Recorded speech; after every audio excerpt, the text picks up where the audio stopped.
Hello and welcome to our SEL video. Today we're going to be doing a read aloud today of this book, Mrs. McBee Leaves Room 3, written by Gretchen Brandenburg McClellan, and illustrated by Grace Zong. So the reason I wanted to pick this book, it's not exactly it's not a book that totally illustrates what we're going through right now, but more and more as we get towards June, I'm starting to realize that our class is not going to be together anymore.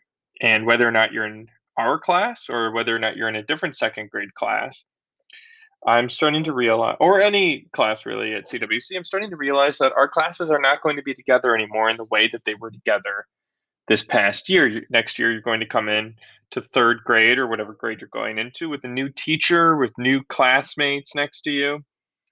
And it like that's something that I want to think about for a little bit and just sort of allow ourselves to think through and work through. So this book sort of deals with that, with the idea that someone is not going to be your teacher anymore, or that somebody is out of your life, and how we can respond to that. So let's get started.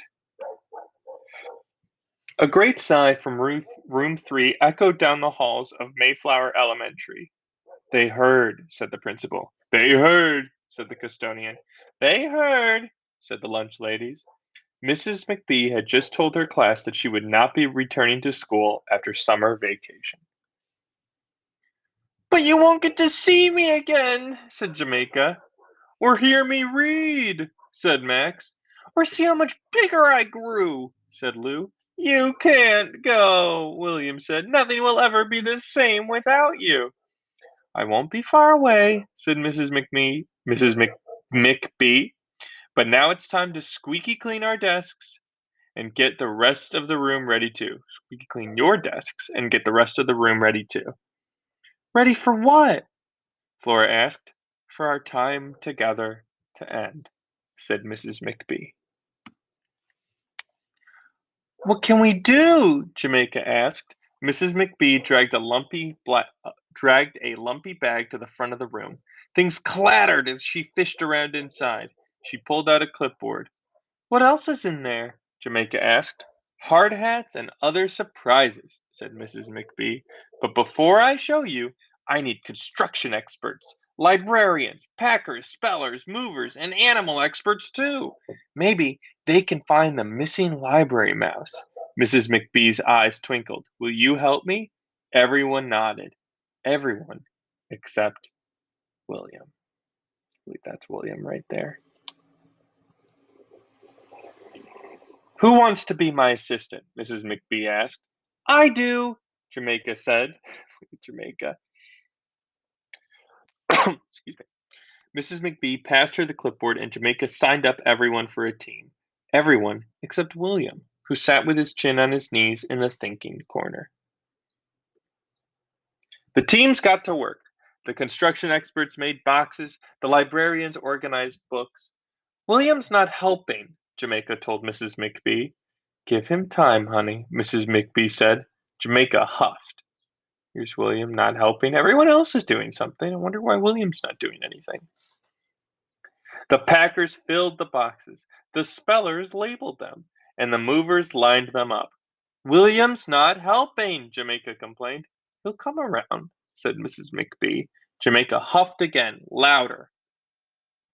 The animal experts released the walking sticks and the butterflies outside. They found the missing mouse and carried it back to its whirly wheel in the library. "There's the mouse. What? How is he missing?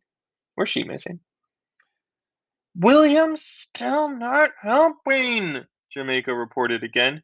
"He's working on it," said Mrs. McBee.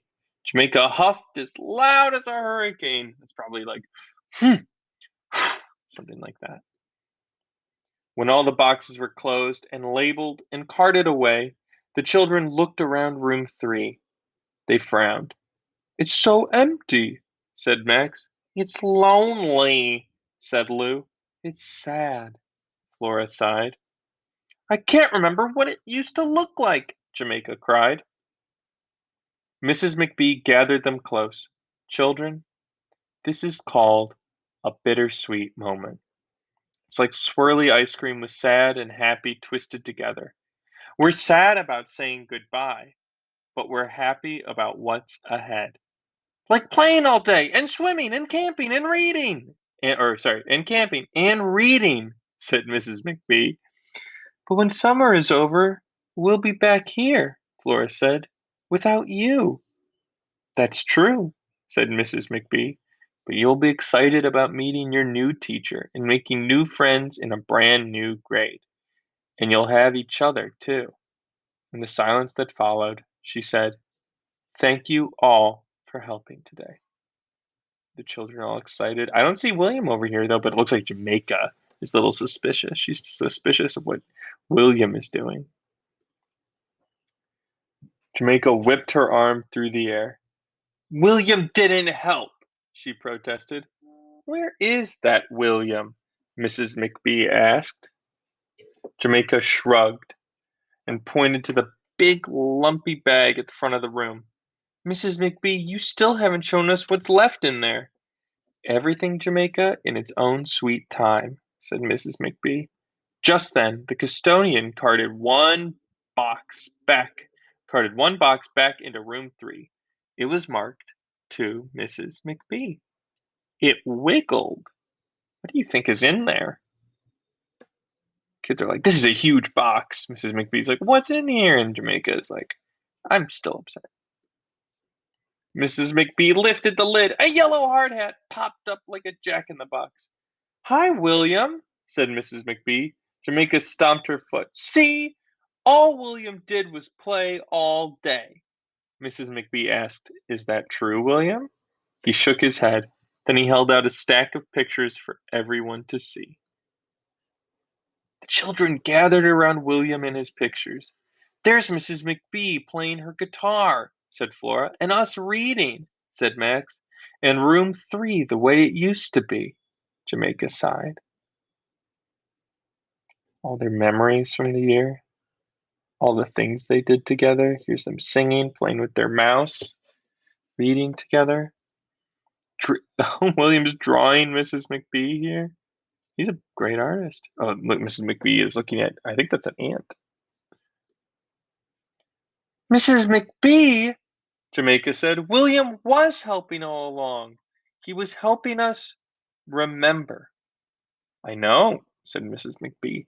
Every one of you has your own special way of helping, just as every one of you has your own way of saying goodbye. She knocked on the top of William's hard hat and smiled. I made something else, William said. But you have to close your eyes. Mrs. McBee squeezed her eyes shut tight. No peeking, Jamaica said. All the kids signed William's card. You can look now, the children told Mrs. McBee. Mrs. McBee held the card close. This is beautiful, she said softly. But I wasn't the only one who made room 3 special. It was all of us, together, helping each other grow. Room 3 needed the special magic of each and every one of you. She opened her arms wide. It's time for a McBeehive hug, she said. The custodian, the principal, and the lunch ladies joined in the hug, too. Oh, such a close class. And they topped off the day with swirly ice cream cones. What?